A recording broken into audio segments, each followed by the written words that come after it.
Quiet Wealth here. Welcome, everyone. Today I'm going to talk about a topic that might sting a little. Because it's not the kind of information that gives you instant excitement. It's the kind that quietly keeps you from losing money in ways you don't even notice. And I'm being honest, if you ignore this, you might get a few big wins here and there, but you can still end up giving it all back because of a handful of small, repeated mistakes. I've spent years watching something very specific. Not what financially strong people do, but what they refuse to do. Because money is like water in a bucket. You can work harder, earn more, raise your income, grow your business, increase your salary, sure. But if that bucket has holes, you can pour in all you want and it still won't fill up. The scary part is most holes don't explode. They leak, slowly, quietly. They make you poorer without making noise. And by the time you realize it, your account is thinner, your mind is tired, your confidence is lower, and you start blaming the market, bad luck, or the world. This video is not about getting rich quick. I don't promise that. I'm sharing principles that reduce mistakes, strengthen your financial durability, and create the conditions for your wealth to grow over time. And I want to be clear for your safety and mine. What I'm sharing is education and personal perspective. It's not financial advice, not a recommendation to buy or sell anything. Everyone's situation is different. Use your own judgment, and if you need help, talk to a qualified professional for your specific case. Alright, let's get straight to the value. I'm going to share 10 brutal financial mistakes that people with durable wealth tend to avoid like a disease. I call them brutal because they sound simple, but the consequences are not. You'll probably recognize yourself in a few of these. I've made some of them too. Most people have. The difference is whether you learn to name them and stop repeating them. The first mistake, and the most important one, confusing income with wealth. This is the most dangerous trap because it attacks your ego. You see someone with a nice car, a big house, a shiny watch, the newest phone, expensive meals, and you assume they're wealthy. But a lot of the time, that's just looking rich. Real wealth can look very ordinary. Income is what flows through your hands. Wealth is what stays. It's what you keep, what you accumulate, and ideally what you convert into assets that can produce cash flow or grow in value over time. I've met people with very high income who live under constant pressure. Why? Because they've trapped themselves in a lifestyle they must maintain. 1 month strong, 1 month weak, and their mood swings with their bank statement. They look successful, but there's no foundation. Some don't even have 3 months of emergency savings. And when business slows or markets get rough, they break immediately. And I've seen the opposite too. People with average income, but strong discipline. They keep spending tight. They save consistently. They invest with rules. And after years, their net worth surpasses the people who make more money. So engrave this into your brain. Your goal is not to look wealthy. Your goal is to become financially solid. Solid people don't need to prove anything. Solid people can say no to purchases made for approval. Solid people understand that one status decision today can cost them years of freedom later. I'm not against enjoying life. I'm against turning enjoyment into a habit that must be funded by debt, stress, and selling your future. Mistake number 2. Borrowing money to buy things that depreciate. I know what some of you are thinking. Everyone borrows for cars, for upgrades, for conveniences. I get it, but pause and look at the math. Some things appreciate or produce income. Other things lose value over time. If you borrow to buy something that's worth less next year, and you pay interest on top of that, you're literally paying for your own financial decline. Cars are the easiest example. A car is transportation. It's useful. But for most people, it's not an investment. Yet people take on long-term loans and high monthly payments to buy a car beyond their true financial capacity, just to feel successful. I'm telling you straight, that feeling is expensive. Not just because of the sticker price. Because of opportunity cost. Every dollar you pay in interest on a depreciating asset is a dollar not invested into something that can grow.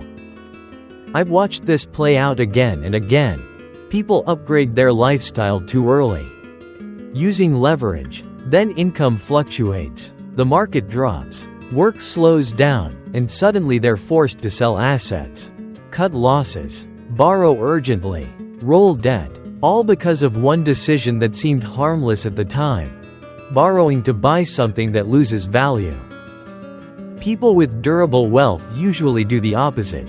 They prioritize simplicity. They buy what they need, within their means, and they ask one hard question: does this make me stronger, or does it make me more fragile? Mistake number 3. Paying full price for everything just because you're uncomfortable. I'm not telling you to negotiate every penny. I'm not promoting cheap behavior. I'm talking about respecting value. Most people don't lose wealth through one big disaster. They lose it through hundreds of small leaks.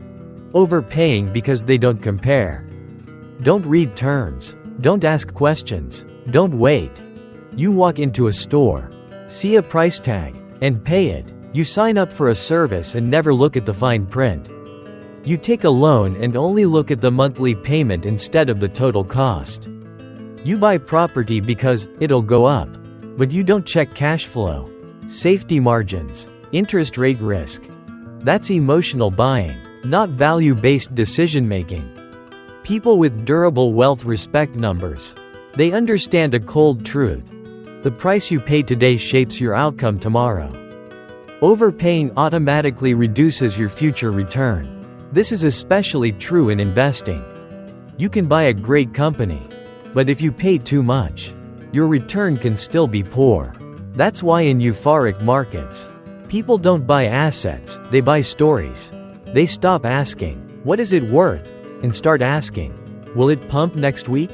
Then when the wind changes, they remember, if you buy expensive, it's hard to win. Mistake number 4. Holding too much cash for too long because it feels safe. Let me emphasize too much and too long. You absolutely need cash. You need an emergency fund. You need liquidity so you're not forced to sell assets at the worst time. But if you keep most of your money in low-yield accounts for years because it feels comfortable, you're accepting a different risk: purchasing power erosion. Inflation isn't loud. It doesn't knock on your door and say, "I'm here to take 10%. It just makes everything more expensive over time. If your money isn't growing, you're getting poorer, even if the number in your account stays the same.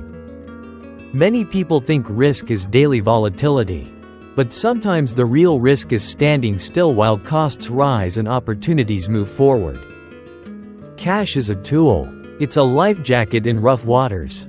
But if you wear a life jacket and sleep on the shore forever, you never swim to the places where opportunity lives.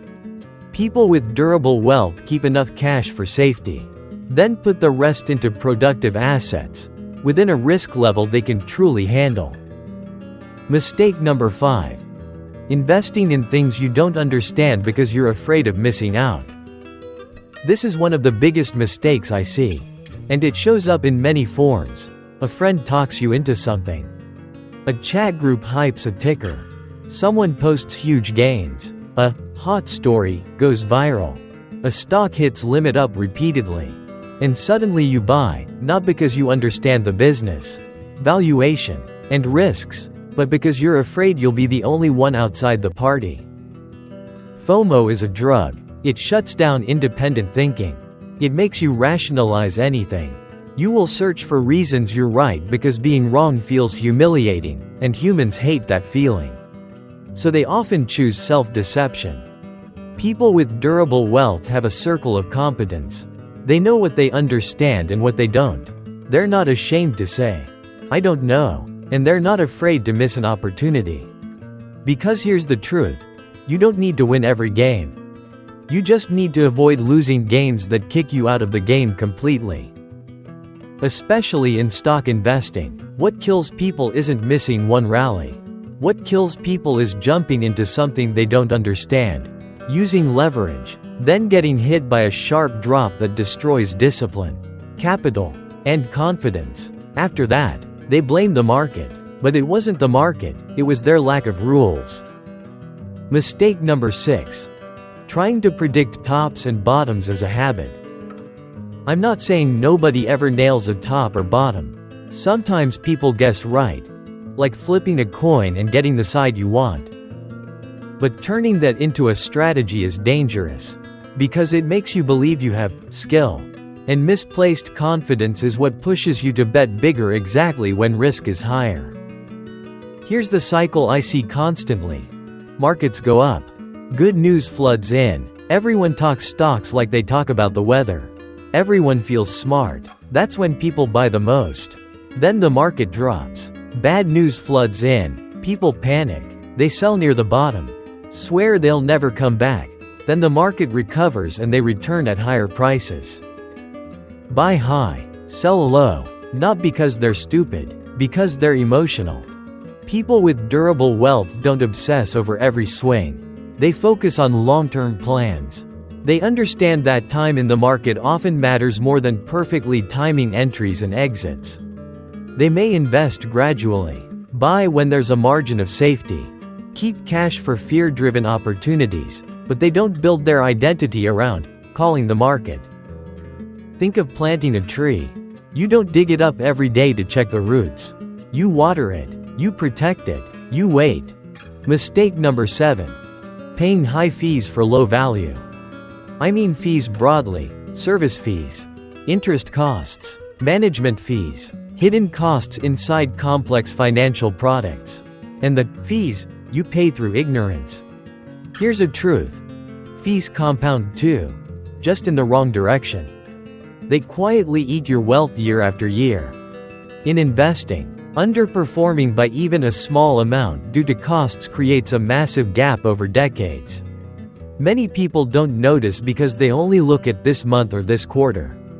But durable wealth is built on what repeats every year: interest, fees, taxes, and spending habits. Repetition creates destiny. I'm not saying never use services. Some services are worth it. But you must ask, what value am I getting? Can I do this myself? If not, is this person truly better than me? And is the price fair? Just asking that already puts you ahead. Mistake number 8. Mixing insurance and investing without understanding what you're buying. Insurance exists to transfer risk. Investing exists to grow assets. When you blend them into a complex, two-in-one product, you often get the worst of both: high costs and unclear benefits. I'm not saying every product is bad. I'm saying most people buy without understanding. And if you don't understand, you can't control it. People with durable wealth tend to separate these functions. They use insurance to protect against major risks that could destroy their plan.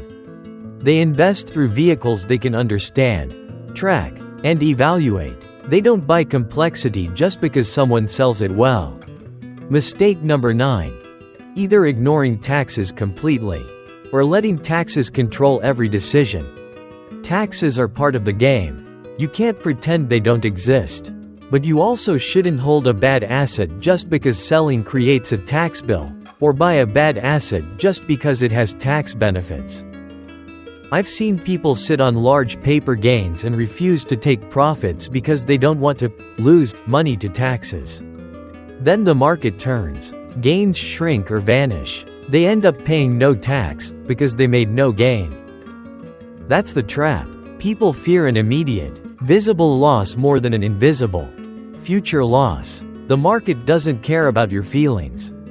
Durable wealth thinkers prioritize this way. First, make the investment decision right based on quality and risk. Then handle taxes legally and intelligently. Optimize, yes, but don't let tax fear drive your core decision. Mistake number 10. Spending principal as a habit instead of living off cash flow. This is one of the clearest differences between people who have wealth and people who just have a pile of money. Wealthy thinkers treat money like a machine that makes money. They protect the machine. They live off what the machine produces. People without that mindset treat their account like a warehouse to gradually empty. Here's the simplest picture. Principle is the flock of chickens. Cash flow is the eggs. If you eat the eggs, you still have chickens tomorrow. If you slaughter the chickens, you get a big meal today, but you lose eggs forever. A lot of people build a little wealth, then spend aggressively. Upgrades, travel, shopping. When they come up short, they sell investments. In good markets, it feels normal. In bad markets, selling locks in losses and shrinks the machine. When the machine shrinks, future cash flow shrinks, and you're forced to work harder to compensate. That's the exhausting loop. People with durable wealth focus on building cash flow, stable income, well-managed business profits, dividends, rental income, or multiple income streams, and they're careful with principle. Spending principle isn't always wrong. Sometimes it's necessary, but if it becomes a habit, it's a warning sign that your lifestyle is larger than your financial system. Now, notice something. These 10 mistakes sound ordinary. Nothing fancy. But because they're ordinary, they destroy people quietly. And I want you to do something right now. Not to get hyped, to get honest. Ask yourself, how many of these 10 mistakes are you making today? Don't defend yourself. Don't make excuses. Just be real. I also want to share one personal observation about stock market psychology. A lot of people crave speed, fast profits, fast wins, fast compounding, and because they want fast, they choose shortcuts. Shortcuts often involve leverage. Shortcuts often involve rumors. Shortcuts often involve skipping the fundamentals. But markets punish impatience. Not immediately. Sometimes they let you win a few times so you believe you're skilled. Then they take it all back when you increase your bet.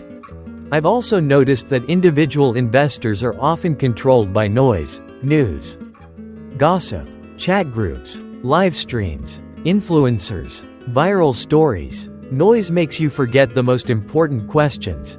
How does this business actually make money? Where are the risks? What is priced in? And what happens if expectations fail? If you can't answer those and you still buy, that's not investing, that's betting. I'm not judging anyone. I've been there. Everyone begins with emotion. The difference is whether you choose to upgrade yourself over time, whether you move from "I heard" to "I understand." Because durable wealth doesn't require a sprint. It requires a long game. Here's a simple framework to seal the holes in the bucket. Before any major financial move, big purchase, debt, investment, ask 4 questions. 1. Does this increase or decrease my ability to survive if things get worse? 2. Does this raise my fixed monthly obligations? 3. Is this based on understanding, or on emotion and noise? 4. If what I expect doesn't happen, what do I lose, and can I handle that? If you answer those honestly, many mistakes disappear automatically. You stop borrowing for depreciating things. You stop chasing what you don't understand. You stop buying complex products you can't control. You start respecting discipline. And here's something I want to say clearly. Financial discipline is not suffering. Financial discipline is sovereignty. It's living without being controlled by bills, interest rates, social pressure, or FOMO. When you have sovereignty, life becomes lighter. You invest more calmly. You work with more focus. You stop buying status. You stop needing to win every day. You just need a system that works, and time will do the heavy lifting. Let me restate the 10 mistakes in practical language, so you can check yourself quickly. Don't confuse high income with real wealth. High income plus high spending is still fragile.